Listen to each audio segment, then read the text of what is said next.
when we're doing a tea roll, we can move it around a little bit. We can go high, we can go low, and it's important to, get comfortable with it. There's not much tutorial here, but I will give you some tips and tricks. If you want to be able to move it quickly, your point of contact should be near the center point. So when you flick around, you've got fairly good control of the staff.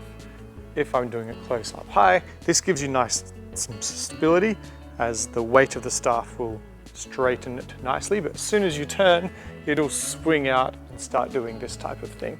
So if you want to turn quickly, in the center point, it makes things a lot easier. So your point of contact should be just at the center point. And the staff will stay nice and straight.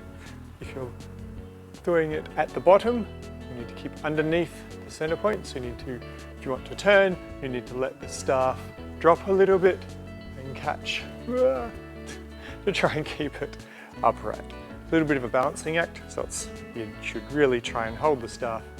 Just practice holding it maybe just with a few fingers at a time, and try and practice just balancing the staff like this. And balancing the staff between your hands, balancing the staff between your base of your palms, and you can then get it spinning and using your hands to get underneath the staff. And if it's going to fall that way, get underneath it this way to try and catch it before it falls.